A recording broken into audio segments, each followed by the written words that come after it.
आदरणीय चंद्रकांत दादासाहेबांना मी विनंती करतो की त्यांनी आम्हाला संबोधित करून मार्गदर्शन करावं. आदरणीय चंद्रकांत दादासाहेब.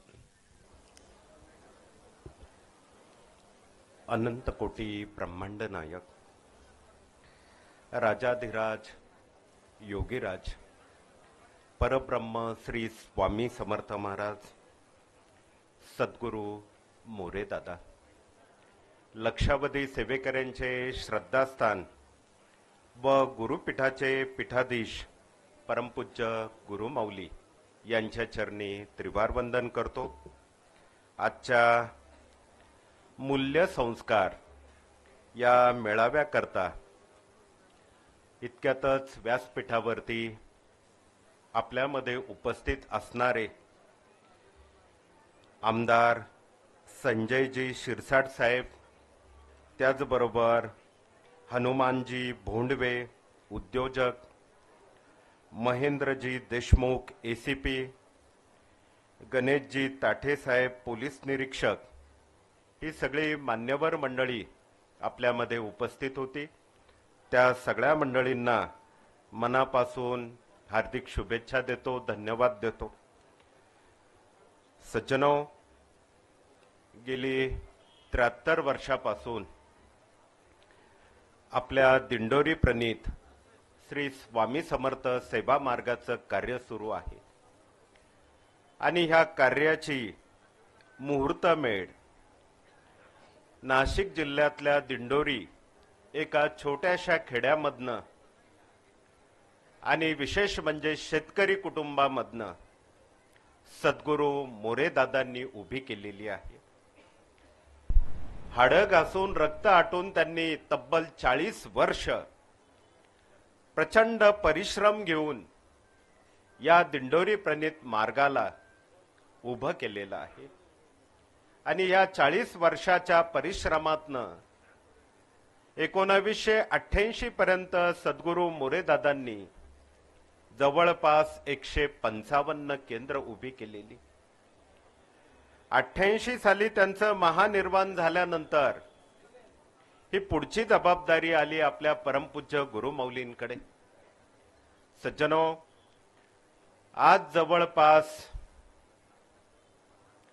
30-32 वर्ष 18 तास काम करून गुरुमाऊलींनी हे कार्य नुसतं महाराष्ट्रापुरतं मर्यादित न ठेवता आज परराज्य आणि परदेशामध्ये 8,000 पेक्षा अधिक केंद्रांच्या संख्येने हा वटवृक्ष निर्माण केलेला आहे. लाखो करोडो दुःखित भाविक सेवेकरी म्हणून या स्वामी मार्गाला जोडलेले. सामर्थ्य आहे चळवळीचे, जो जो करील तयाचे, परी अधिष्ठान असावे भगवंताचे. या उक्तीप्रमाणे ही एक संस्काराची, दुःखमुक्त करण्याची चळवळ गुरुमाऊलींनी 7 समुद्राच्या पलीकडे नेलेली आहे आणि ह्या चळवळीला आशीर्वाद आहे परब्रह्म श्री स्वामी समर्थ महाराजांचे. सज्जनो, या कलियुगात दत्त महाराजांचं एक आगळं वेगळं स्वयंभू स्वरूप म्हणजे श्री स्वामी समर्थ. स्वामींविषयी खूप बोलण्यासारखं आहे, पण एका वाक्यात जर सांगायचं झालं तर असं म्हणता येतं, जिथे सगळे असमर्थ, जिथे सगळे असमर्थ तिथे फक्त श्री स्वामी समर्थ. आणि या स्वामी विचाराची कास धरून गुरुमाऊलींनी उभी केलेली 2 पायाची 4 भिंतीची ही केंद्र आज गावोगावी निर्माण झालेली आहे. पण मात्र अनेकांच्या मनामध्ये एक प्रश्नचिन्ह आहे, का हो हे केंद्र म्हणजे नक्की काय? आमच्या नगरात मठ आहे, कोणी म्हणतं आमच्या गावात देऊळ आहे, पण मात्र केंद्र याचा अर्थ काय? मनाला धीर त्याला मंदिर म्हटलं जातं, जिथे देवाची आळवणी केली जाते त्याला देऊळ म्हटलं जातं. पण मात्र सद्गुरू दादा आणि गुरु माऊलींनी जी केंद्र उभी केलेली आहे त्याचा अर्थ काय? केंद्र म्हणजे स्वामींचं असं स्थान की ज्या ठिकाणी आबाल वृद्ध गरीब श्रीमंत स्त्री पुरुष उच्च नीच कनिष्ठ असला कुठलाही भेदभाव न पाळता आलेल्या दुःखिताला विनामूल्य मार्गदर्शन करून दुःखमुक्त करणं, त्या चार भिंतींना केंद्र म्हटलं जातं. ही केंद्राची व्याख्या आहे, डेफिनेशन आहे. पण मात्र हे करताना या केंद्राला गॅरेजही म्हटलं जातं. तुम्ही म्हणाल म्हणजे काय? 4 चाकी का 2 चाकी गाड्यांचं गॅरेज नाही, हे गाड्यांचं गॅरेज नाही. हे 2 पायाच्या भरकटलेल्या मानवाला माणूस म्हणून बनवण्याचं विनामूल्य गॅरेज आहे. आज इथे आपण बघितलं बालसंस्कार आणि पथनाट्य सादर केलं. यावर जर बोलायचं झालं तर गुरु माऊली म्हणतात, गाव तेथे केंद्र, घर तेथे सेवेकरी. ही ग्राम अभियानाची ज्ञानगंगा तळागाळात पोचवताना 18 विभाग डोळ्यासमोर येतात. आणि ह्या 18 विभागातला पहिला विभाग आहे नीतिमूल्य तथा बालसंस्कार. त्याचे उपविभाग आहे शिशु, गर्भ, अन्य विषय. परंतु हे सगळं होता होता मानवाला दुःख मुक्त करण्याकरता विनामूल्य मार्गदर्शन, त्याला प्रश्नोत्तर म्हणतात. आपलं आरोग्य चांगलं राहण्याकरता आयुर्वेदाचा, आरोग्याचा प्रचार प्रसार करणं, त्याला आरोग्य विभाग म्हणतात. सज्जनो, छत्रपतींना बालवयामध्ये अगदी पोटात त्या आईच्या जिजाऊंच्या पोटात असताना पासून गर्भसंस्कार, बालसंस्कार, शिशु हे सगळे संस्कारमय विषय त्यांच्या मनावरती प्रेरित करण्यात आले. म्हणून तुम्हाला एक प्रसंग सांगतो इतिहासातला. आग्र्याच्या नजर कैदेमध्ये छत्रपती शिवाजी महाराज होते आणि त्या ठिकाणी एका मुस्लिम सुफी कवीने छत्रपती शिवाजी महाराजांना बघितलं आणि त्या कवीने नुसतं बघून, त्यांचं बोलणं ऐकून आपल्या आत्मचरित्रामध्ये 4 ओव्या छत्रपतींविषयी रेखाटल्या. तो सुफी कवी काय म्हणतो? तो म्हणतो कि पगड़ी बांध के जब शिवाजी महाराज तैयार होते, पगड़ी बांध के जब शिवाजी महाराज तैयार होते, उठा के तलवार जब घोड़े पे बैठते, उठा के तलवार जब घोड़े पे बैठते, तो सब बंदे कहते काश हम हिंदू होते, असं त्या सुफी कवीने लिहिलेलं. सज्जनो, संस्काराशिवाय आचरण चांगलं होऊ शकत नाही. आणि म्हणून चारित्र्य आणि चरित्र ह्या 2 गोष्टी जर चांगल्या घडवायच्या असतील तर संस्कार नावाचा काढा हा गर्भ, शिशु, बाल या अवस्थेत त्या बालकाला पाजणं प्रत्येक मात्या पित्याची जिम्मेदारी आहे. आज आपण बघतो वृद्धाश्रम वाढताय. का वाढताय? कारण अनेक आहे, पण एक गोष्ट आपल्याला सांगू इच्छितो. तुम्ही कुठल्याही वृद्धाश्रमामध्ये जा आणि तिथल्या माता पित्यांना विचारा तुमचा मुलगा काय करतो. ते आई वडील सांगतात मुलगा कलेक्टर आहे, IAS आहे, IPS आहे, क्लास 1 अधिकारी आहे, कुणी म्हणतं उद्योजक आहे, नोकरी करतो वगैरे वगैरे, शिक्षक आहे, असंही ऐकायला मिळतं. पण मात्र अजून तरी आम्हाला कुठल्याही वृद्धाश्रमाच्या आई वडिलांनी सांगितलं नाही की आमचा मुलगा अंगठे बहादर शेतकरी आहे म्हणून. शेतकऱ्याचे आई वडील वृद्धाश्रमात तुम्हाला आढळणार नाही. हे त्रिवार सत्य आहे. आणि म्हणून जेवढे शिकले तेवढे हुकले, ही मराठीतली म्हण आहे. आजच्या या 21व्या शतकामध्ये मुलं मुली खूप शिकताय. प्रत्येक जण 10वी 12वी ग्रॅज्युएशन, पोस्ट ग्रॅज्युएशन, पीएचडी वगैरे वगैरे, इंजिनियर आहे, वकील आहे, डॉक्टर आहे, वगैरे वगैरे, शिक्षक आहे. पण मात्र सुशिक्षित होता होता आजचा वर्ग, युवा वर्ग सुसंस्कारित होण्यापासून थोडासा दूर गेलेला दिसतोय. म्हणून मुलांचं मार्कशीट किती टक्के पडले, पालकांना आनंद होतो. पण सगळ्या पालकांना सांगू इच्छितो, मार्क किती पडले, टक्के किती पडले, याच्यापेक्षा आपलं कार्ट निर्व्यसनी, शाकाहारी आणि सदाचारी आहे का, ही टक्केवारी आपण शोधा. आणि हे विज्ञान देणार नाही, याला अध्यात्माची जोड द्यावी लागेल. म्हणूनच सद्गुरू दादा आणि गुरु माऊलींनी ओळखलं. नाही तर बऱ्याच ठिकाणी दिसतं, ओवाळू आरती श्री गणपती ओंकारा, खडी साखर खा आणि घरी जा, असे केंद्र माऊलींना अपेक्षित नाही. त्यामुळे सुट्टीच्या दिवशी किंवा शनिवार रविवार 1 तासभर वय वर्ष 5 ते 18 या वयोगटातल्या विद्यार्थ्यांना आपण केंद्रामध्ये पाठवा, बोलवा आणि त्यांना शिकवा. मातृदेव भव पितृदेव भव, ही काळाची गरज आहे. आज खेड्यात जातो, नगरात, उपनगरामध्ये, महानगरांमध्ये अनेक शाळा आहे. या शाळा काय शिकवताय? A for apple, B for banana. पण मात्र आता आपल्या केंद्राची बालसंस्कार शाळा काय शिकवते? ए फॉर आई आणि बी फॉर बाबा. आई वडील हेच भगवंत आहे. आणि असे पुंडलिक आपल्याला घडवणं ही खूप मोठी जिम्मेदारी आहे. लक्षात घ्या, मुलं किती पगार कमवतात हा विषय महत्वाचा नाही. महत्वाचा विषय की आपली मुलं आपल्या विचारधारेप्रमाणे चालतात, बोलतात, वागतात का. सज्जनो, अनेक कुटुंब बघितले, मुबलक पैसा,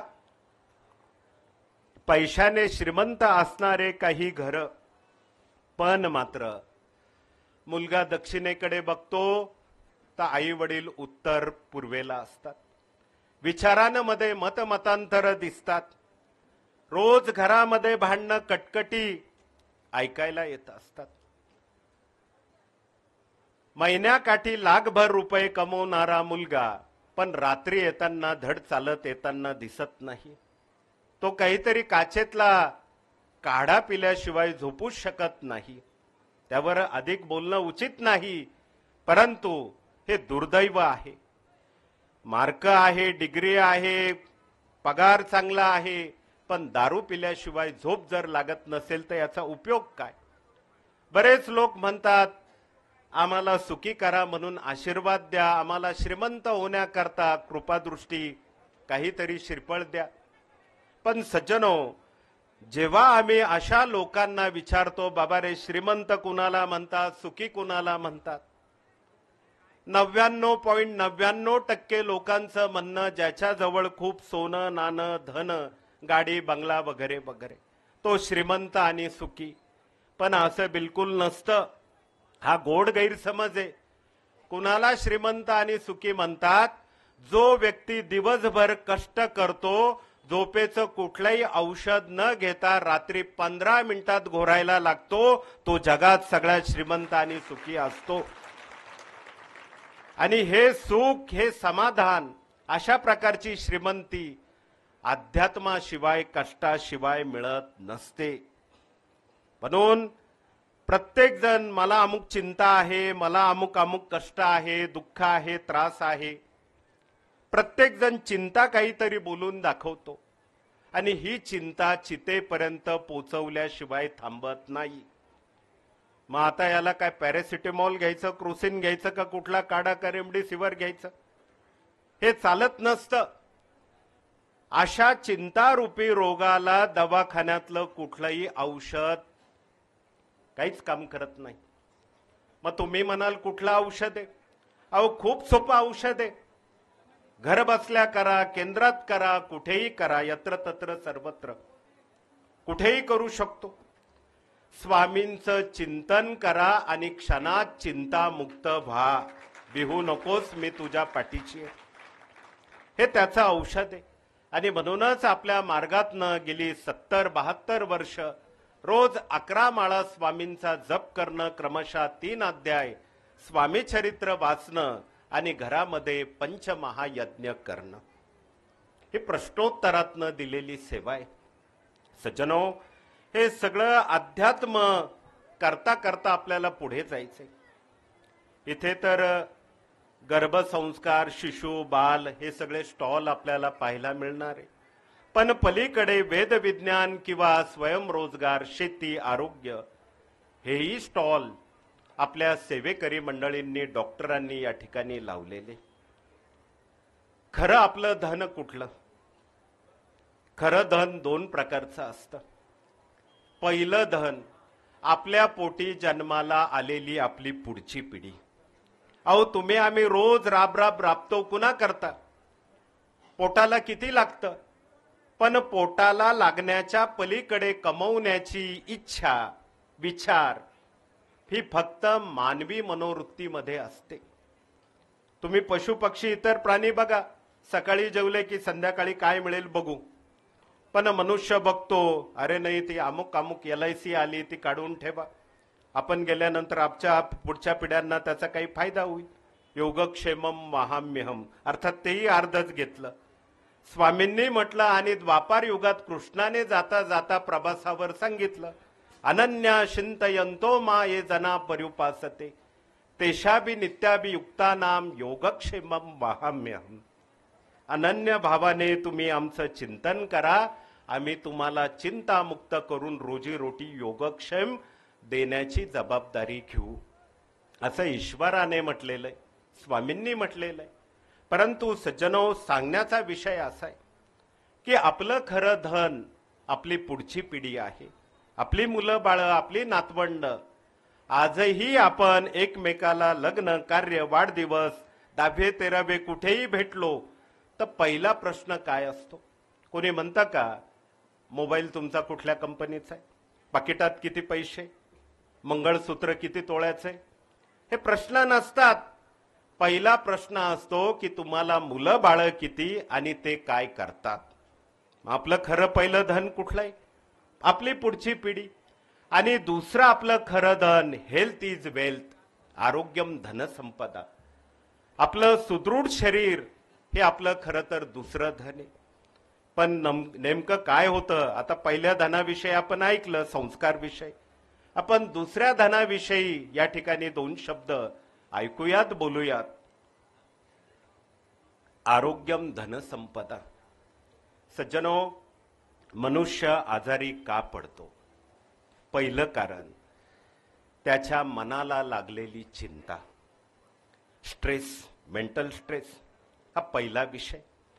आणि दुसरा विषय आहे आजारी पडण्याचं, त्याचं त्याच्या जिभेवर नियंत्रण नसतं. आहारशास्त्र कुठेतरी चुकतं. आणि गॉड गिफ्ट आहे, तुमच्या आमच्या प्रत्येकाच्या शरीरामध्ये त्रिदोष पैकी एक दोष गॉड गिफ्ट भगवंताने दिलेला आहे. कुणाला पित्त असेल, कुणाला वात असेल, कुणाला कफ आहे. हे सत्य नाकारून चालणार नाही. पण मात्र जिभेवर नियंत्रण नसणं म्हणजे काय? तर आहारशास्त्र आपल्या हातून कधी कधी चुकतं आणि त्या जिभेला एवढी त्या अन्नाविषयी आसक्ती असते. तुम्ही म्हणाल कशी? अगदी हा कार्यक्रम झाला आणि जर आपण स्टेजवर 2 प्रकारचा प्रसाद ठेवला, तुम्ही म्हणाल कुठला प्रसाद? एक म्हणजे कारल्याची भाजी आणि दुसरा प्रसाद मस्त हिरव्या मिरच्या तळून बनवलेले भजे. हे 2 प्रकारचे प्रसाद जर इथे ठेवले तर मला सांगा कुठल्या प्रसादाकडे जास्त गर्दी होईल, लाईन लागेल? कारल्याच्या भाजीकडे की तळलेल्या भज्यांकडे? बघा आता सगळे भजेच आहेत तिथं. का तर जिभेवर नियंत्रण नाही. स्वामींचाच प्रसाद आहे. पण कारल्याची भाजी नको. आणि म्हणून एक प्रसंग असा आहे, ही जीभ आपण जेव्हा जन्माला येतो तेव्हा ती सोबत आलेली असते. दात मात्र उशिरा येतात. बाळ 9 महिन्याचं झालं, वर्षाचं झालं, हळूहळू दात, त्यातही त्याला अक्कल आल्यानंतर अक्कलदाढा एकूण 32 असा सगळा क्रम. या 32 दातांमध्ये एक जीभ. पण एकदा काय होतं, जिभेमध्ये आणि दातांमध्ये वाद होतो. ते दात तिला दम देतात. हम हे 32, तुम हो अकेली माय, हम चबा जाए तो तेरा क्या हो जाए. ती जीभ सुंदर उत्तर देते, तुम हो 32, मैं हूं अकेली माय, मैं टेढ़ी हो जाए तो पूरी 32 गिर जाए. बघा जिभेवर काय. आणि म्हणून म्हटलं जातं, ज्याने जीभ जिंकली त्याने मन जिंकलं, आणि ज्याने मन जिंकलं त्याने जग जिंकलं. आता पुढचा विषय सांगतो, आरोग्य अनारोग्यामध्ये कसं बदलतं या जिभेमुळे. सज्जनो, आपल्या त्र्यंबकेश्वरी उभारलेल्या गुरुपीठामध्ये 50 खाटांचं आयुर्वेदिक हॉस्पिटल आहे. आणि त्या हॉस्पिटलमध्ये एक विचार त्या ठिकाणी लावलेला आहे. खूप सोपा विचार आहे, हसण्यासारखा आहे, पण मार्मिकही तेवढाच आहे. त्या विचारामध्ये, त्या स्लोगनमध्ये लिहिलेलं आहे, जिभेची टेस्ट, पोटात गेलं वेस्ट, आजार झाले गेस्ट, डॉक्टर करताय टेस्ट, आपले पैसे झाले वेस्ट, म्हणून सगळ्यांना सांगणं, घरची भाजी भाकर सगळ्यात बेस्ट. काय पाहिजे. आमदार साहेब कोरोनाचं काहीतरी सांगत होतं, पाकिटं करून वाटले वगैरे वगैरे, एक सामाजिक उपक्रम त्यांनी केला. पण सज्जनो, हे जे सुविचार तुम्हाला सांगितले, घरची भाजी भाकर सगळ्यात बेस्ट, हे कोरोनानेच आपल्याला शिकवलेलं आहे. लक्षात घ्या, तो वाईट होता का चांगला होता त्याच्यावर तुम्ही काय करायचं आत्मपरीक्षण करा, त्याचा अभ्यास करा. पण मात्र जाता जाता तो कोरोना, कोविड-19 काहीतरी सांगून गेला. त्या 2 वर्षाच्या काळामध्ये 1, 2, 3 लाटा आल्या, दुसरी तिसरी भयानक, बरेच लोक मृत्युमुखी पडले. पण सज्जनो, आपल्या सगळ्यांना एक गोष्ट आवर्जून सांगू इच्छितो, अध्यात्मामध्ये आणि स्वामी गुरुमाऊलींच्या आशीर्वादामध्ये काय ताकद आहे. ताकद अशी आहे की 1, 2, 3 लाटा तिकडनं आल्या आणि घरात आपल्या सगळ्या सेवेकऱ्यांनी सहकुटुंब एकत्र बसून ऑनलाईन भक्तीची एवढी लाट तयार केली की कोरोनाच्या लाटेचा कुठलाही प्रभाव सेवेकऱ्यांवरती झाला नाही. आणि आज आपण जिवंत आहोत. ही ईश्वराची आणि गुरुची कृपा आहे. पण हे सगळं होत असताना प्रश्न असा पडतो की त्या काळामध्ये शुगर, बीपी, फलानं बिस्तानं हे आजार कुठे गेले होते. क्लिनिक बंद, डॉक्टर बाहेर येत नव्हते, सगळं काही सगळीकडे बंद बंद बंद. एवढं काय तर हॉटेल धाबे सुद्धा बंद होते. आणि म्हणून घरातली शिळी भाकर सुद्धा प्रत्येकाला गोड वाटायला लागलेली होती. आणि त्यामुळे आपलं आरोग्य सुद्धा चांगलं राहिलं. बोलण्याकरता विषय खूप आहे, मुळातच उशीर झालेला, आता 12:30 वाजत आलेले. परंतु सज्जनो, या मेळाव्याच्या अनुषंगाने आपल्याला योगक्षेमम वहाम्यहम, रोजीरोटी, या ठिकाणी बऱ्याच काही कंपन्या आलेल्या आहेत. आणि ह्या कंपन्यांच्या माध्यमातनं या दिंडोरी प्रणीत स्वामी मार्गाने एक उद्दिष्ट डोळ्यासमोर ठेवलं की कमीत कमी 4 ते 5 हजार तरुण बेरोजगार असणाऱ्या मुला मुलींना नोकरी द्यायची. त्याकरता पलीकडे काम चालू आहे.